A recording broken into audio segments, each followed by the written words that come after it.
So my name is Aaron Dolores. I run a brand called Black Arrow, which focuses on the intersection of soccer and black culture. We create content and events in our platform for black folks here in America to have our own opportunity to tell our own stories in the sport.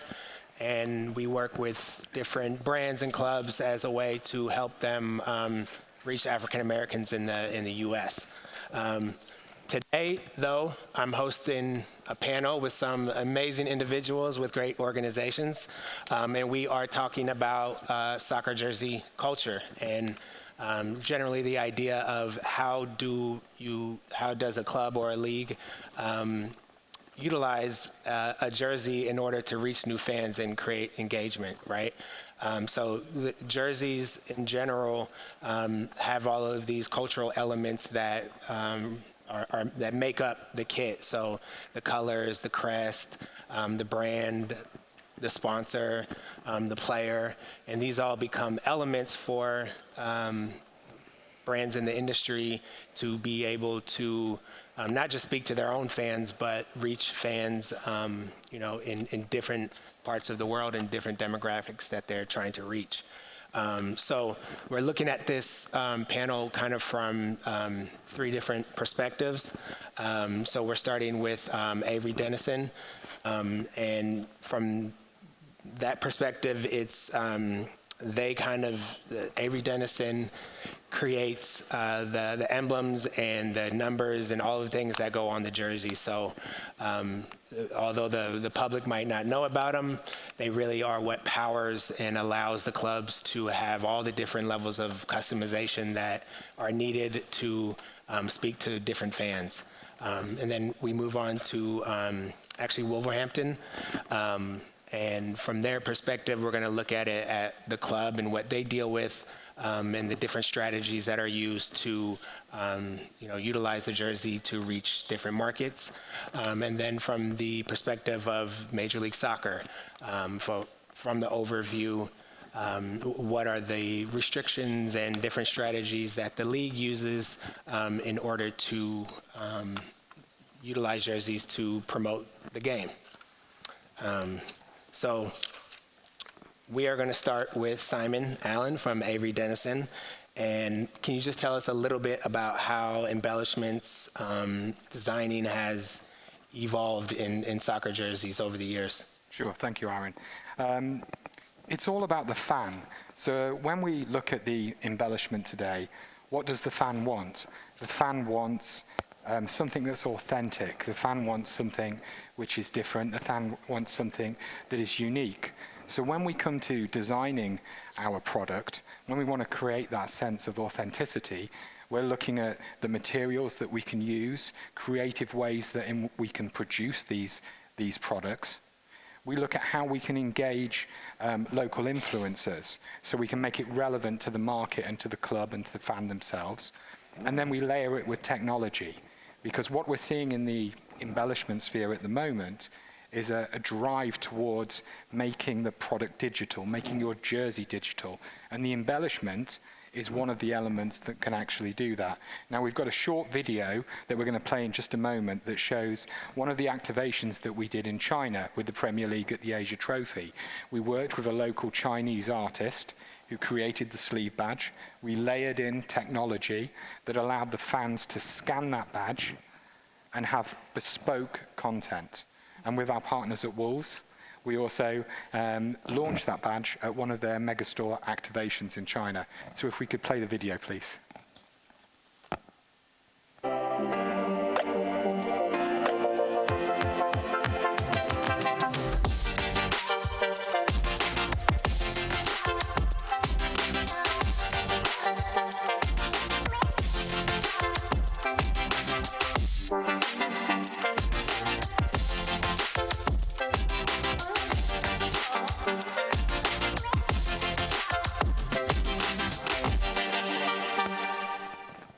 There you go, short and sweet. What you can see there is that it generated a lot of interest at the local level by having a badge that the fans could interact with, and it made that Wolves jersey that little bit more special, that little bit more unique, which helped their sales.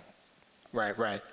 Just a little bit more context. Help me understand, like, what are the opportunities for clubs and federations to use smart technology, to help grow their brands? Yeah, it's probably one of the biggest drivers that clubs and leagues are looking at the moment. So when we talk about smart technology, we're talking about things like smart watermarks, we're talking about QR codes, we're talking about RFID, we're talking about NFC, we're talking about virtual reality. And the embellishment itself becomes a trigger. So if we take a real example, which is the Premier League, today, if you bought any Premier League letter, number, or sleeve badge, what you would see, actually you wouldn't see anything because there's a hidden watermark in there. But if you open the Premier League app, there's a scanner that allows you to scan that number, that letter, that sleeve badge, and you can then have a bespoke content, a bespoke experience. And when we start to think about that, it's quite a powerful thing, because I think we all know when it comes to data analytics, what you can capture on your customer is absolutely key to the marketing and the sales element of a product. So by enabling the embellishment, enabling the jersey to be smart, we can get information on our end consumer, on your end consumer, and then we can drive the bespoke message to them. Right. And this is a big manufacturing process, right? And so you guys are having to deliver all different types of products for different clubs all over the world. Yeah. Tell me a little bit about the sustainability of the products that you're doing, and how you help educate the clubs on why it's important, the way you deliver them the products. I think sustainability is it's such a big term, such a big word, but it's in the kind of DNA of everything we try and do, and it's something which is much more relevant to the consumer base now. So fans want to know where their product came from. They want to know where it's sourced from. They want to know where it's actually going to go. So again, if we take some real life examples, Wolves being one of the Premier League clubs, we actually help at the start of the cycle in terms of how we design and reduce the waste. But at the end of the cycle, once we've sold the product into our customer, we actually collect the plastic. And then we recycle that plastic. And then we're looking at how we can get that plastic back into the supply chain. We think about the type of materials that we use. So when we think about woven yarns, which are used to make most of the crests that are on our football jerseys today, we use recycled yarns, or we use yarns that are made from plastic, which is collected from the ocean. So it's about creating this circular economy, and it's trying to look at the bigger picture and say, what elements can we actually do that make a difference? You can't tackle everything at once. Ooh. Right. So, and thank you for that. So it sounds like the way that you work with the clubs, it takes a lot of communication and back and forth to understand what is proper for them, what strategies need to be in place based on what they're looking to do. So we're going to go to you, Russell. Help me understand, like, how important is the general marketing of football shirts to the club's commercial interest? I mean, the marketing to the jersey is paramount. Fan engagement is where really it all starts for us. So how we tell that story, and the fact is that people don't buy products, people buy stories. And so actually it's that story that is so important to us, and how we differentiate that story depending on where exactly in the world we're trying to market that kit. Right. So, as this thing develops, you have players from all over the world. How important is it for you to focus fan engagement to increase the jerseys in those markets where you're trying to reach new fans? It's really important. Back to that idea of localization. So fan engagement starts really with exactly that. That's the bedrock of everything that we do. The commercial side very much comes later on.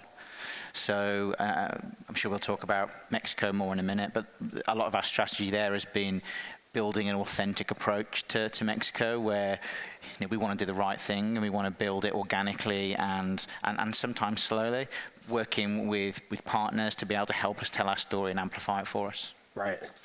So tell us a little bit about the jersey collaboration that you did with Raul Jimenez in Mexico. Well, Wolves' star striker at the moment is a player called Raul Jimenez. He has revolutionized our marketing strategy in Mexico. It's certainly he has himself over 9 million followers, so that gives you some idea of the power of a player as a standalone. We've worked very closely with some of Raul's former clubs, like Club America, who have helped us on a couple of content collaborations.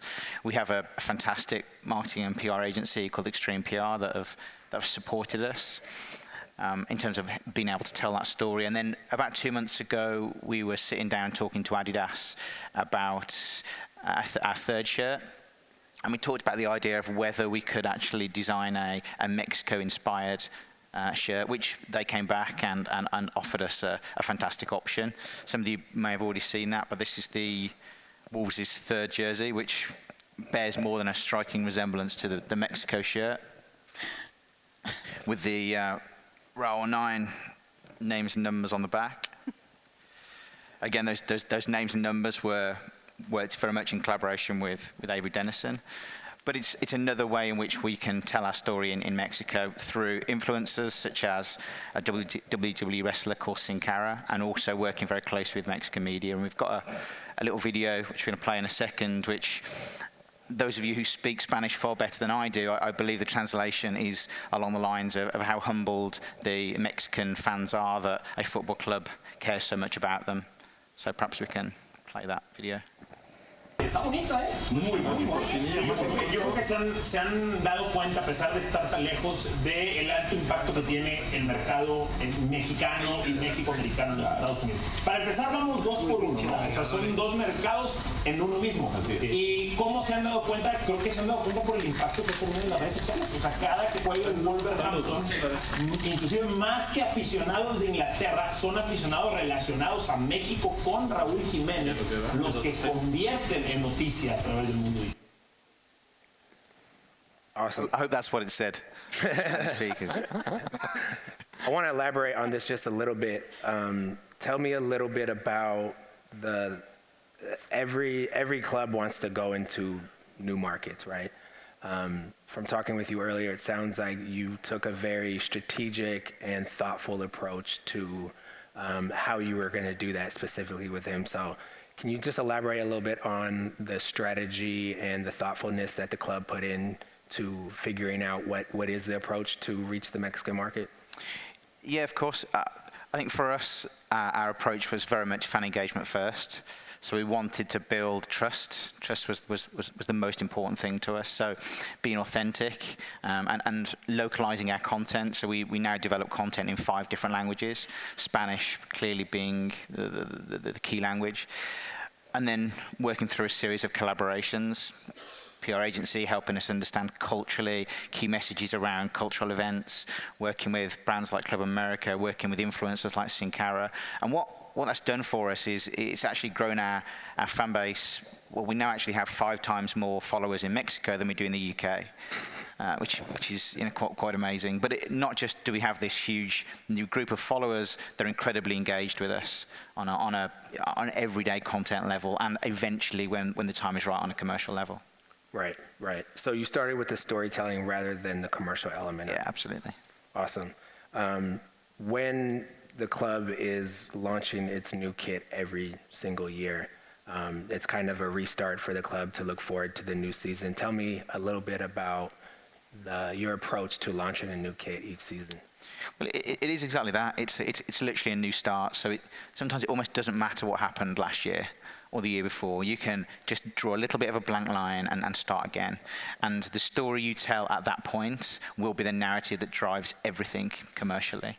So it will be what drives season ticket sales. It will be what drives corporate sales. So this jersey launch is so much more than just selling kit. It's about the narrative and the story of the season moving forward. And if you're lucky, you can coincide that with the signing of a player, for example. Quite a lot of clubs have done that very successfully. I've got a little video here. This is from the kit launch this year. This was our domestic one. We actually did an international kit launch in China as well. But this one was in the Wolves store. It was the day the kit went on sale, which is why there's a few people coming in the shop for their kit. And we actually did an augmented reality activation with a mobile handset. So if you showed your phone over an image of 3 players, the player came alive and you could have a picture with it. What people in the store didn't know is that the real players were actually standing behind the picture. And so there was a couple of kids who were having their picture taken at the time were fairly shocked, and I'll cue that video.